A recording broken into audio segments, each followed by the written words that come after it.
up, guys?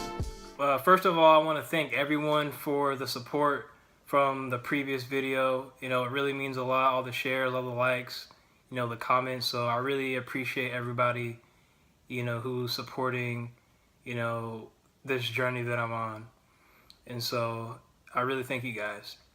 On this video blog, I'm going to be talking about the origin of ethic athletic training, or EAT, and also phase one of my 2 months in, 3 months in this leap of faith that I just took. So let's get started. So ethic athletic training, you know, the name itself was a process. You know, I didn't want to just come up with any old name, you know, so, you know, it took time to really think about. So I went back on my journey as an athlete, and what, you know, core values have been instilled to me as an athletic performer. And I go back to high school.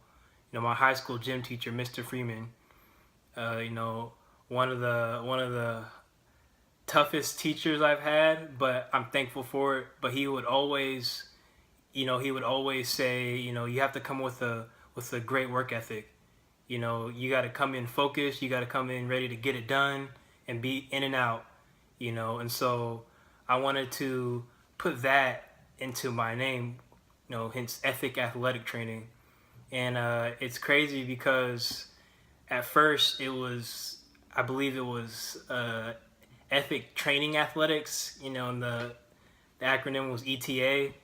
You know, I had a conversation with my uncle about it. He was like, why don't you just flip the you know, that the athletic and the training and make it, you know, EAT. And I was like, you know, that's a good idea. Ethic athletic training, EAT. And then I thought about EAT. I was like, man, you know, a lot of you know, top brands have slogans. You know, Adidas all day, you know, dreaming about sports, and Nike just do it. So I was like, man, what's my slogan gonna be? And I was like, EAT. I was like, you know, stay hungry, you know. And that's really what you have to do when it comes to working out, you know, trying to be the best athlete you can be, best performer you can be.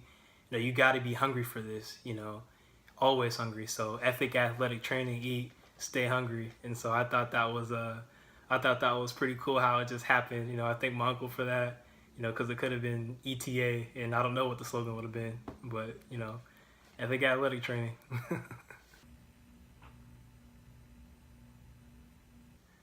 Ethic athletic training is actually for all athletes. Although I only played basketball, you know, in high school and college. However, it is for all athletes.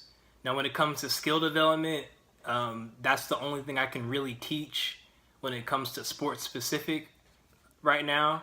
However, you know, when it comes to football, baseball, you know, soccer, track, you know, all that can be implemented to what I do is speed and conditioning, weight training, speed development, agility, things like that, plyometrics. So ethic athletic training is actually for all athletes.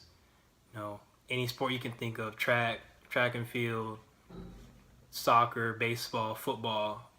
You know, I'm actually certified through International Sports Science Association, ISSA. So I am certified to train athletes, you know, weight programs, meal prep, you know, and things like that.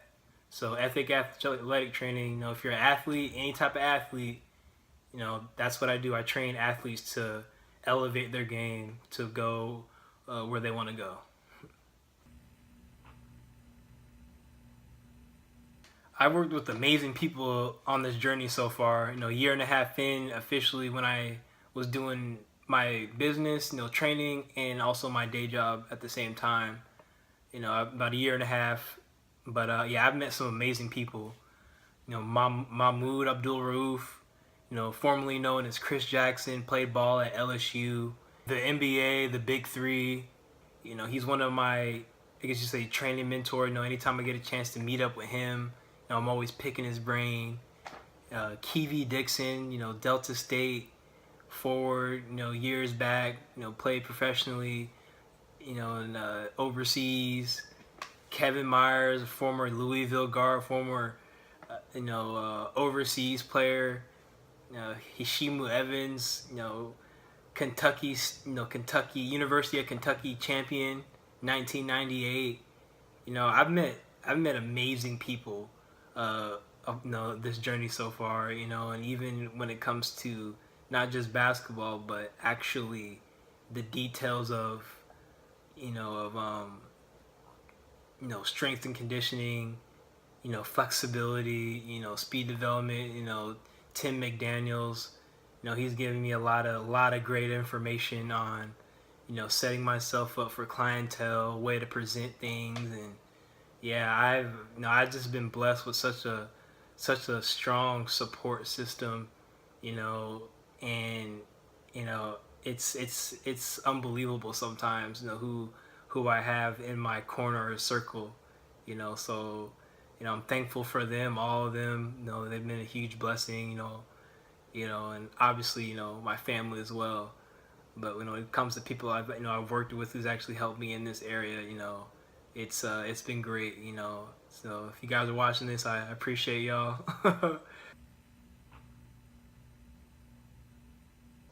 The jump has been great but challenging. I'd be lying if I said it's glamorous. I faced many challenges. 3 months in already. From finding clients to still having to pay bills and rent and things like that. So it's definitely been a challenge. You know, uh, I I do Uber on the side. Ride share. I do that on the side as well as train. So I faced a lot of random scheduling, and so that's something that's new. One analogy that I really like to really describe the jump, especially starting off is, imagine an animal being in captivity, for so long, and then finally it's been released into the wild. So it's like, ooh, look at all this space that I have. I can just run around. I can do whatever I want. I don't have a trainer or a zookeeper or whatever hovering over me. Like, I can just run around and come and go as I please. And so that was the greatest feeling. Now, however, I have to do everything myself now. So with animals in the zoo, you have zookeepers feeding them every day at the same time, constantly feeding them. Animals expect to be fed this time every day. Now, when you're in the wild, you have to do all that. You have to go out and find the food. You got to go out and hunt the food, and take down your prey. And it's not easy. It's not easy to do that. Like, animals in the wild have to work a lot harder than animals in the in captivity. And so that's the best way I could really describe this jump. It's been a blast. It's been challenging.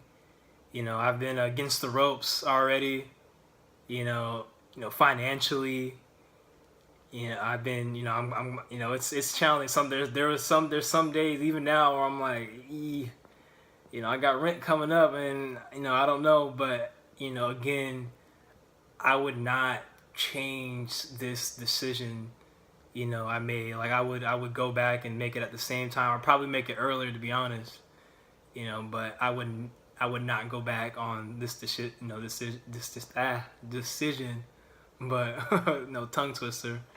But I would not go back on it, and it's been amazing. So when you guys think about jumping, think about an animal in captivity. You know, kind of being fed, or farm animals. It's just a routine. But with the jump, you don't know what's going to be thrown at you. For a lion, no day is the same. Prey is probably not going to be in the same spot every day. Or this may not be here. You have to adjust to your environment, and that's exactly what entrepreneurship is, and that's exactly what this jump is. So yeah, it's been great but challenging.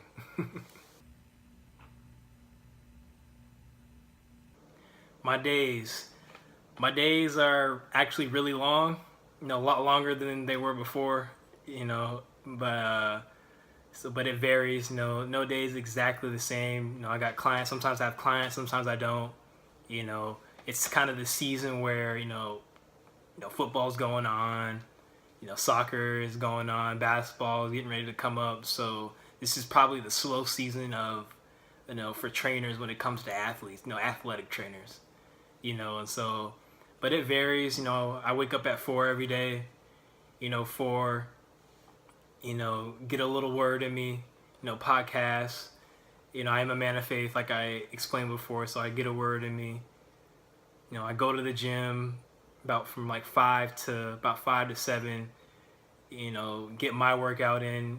Because I gotta get in shape. I'm still not in the shape I want to be to the athletes I want to train. So I'm currently in the process of getting in shape. So from 5 to 7 I work out. It's about 7 to 8 I eat a little breakfast after my workout, and then I'll Uber for, I don't know, from like 8 to 1, and then go in for my second workout, hit the weights, hit the court again. Got to get in shape, got to stay in shape, even better than I was before. So from 1 to 3 I do that, and then from 3 to wherever from 3 to probably about 6 or 7, I'll be Ubering. I have a goal I like to make every day. You got to be disciplined. So, I try to make a goal, but from like 6 to 7, I finish up with Ubering, and then I go home and really just prepare for the next day. I make my lunch, make my breakfast the night before. So it's a lot easier for me to get up and just go, walk out that door. And so, but if I have clients, I'll train most likely in the evening. Kids get out of school, parents get off of work, and so it really just varies. But yeah, pretty much from 4 to 10, I'm up doing something related to either my business or or my responsibilities, because the responsibilities don't go away. I still gotta have money coming in even when it's the slow season. So, but yeah, that's pretty much what my day to day is like. Is long and Ubering, training, until God blesses me to that next level. And so, but I'm thankful for every minute of it. Well, I hope you all enjoyed this video. We talked about the origin of Eat, who it's for, who the target clientele is, how's my journey been thus far, what my day to day has been like. So I hope you guys enjoyed it. I'm gonna try to keep these videos coming as consistently as possible, and then eventually I'll be getting in some snippets of my life, or my training sessions, or things like that, so you can guys really just get an in-depth view of what it's like. Good days, bad days. I want you guys to just to be a part of it. But again, I hope you guys enjoyed it. There'll be more coming, more frequently, hopefully at least once or twice a week. But yeah, so I thank you guys for watching, and I hope you guys have a blessed week. See you.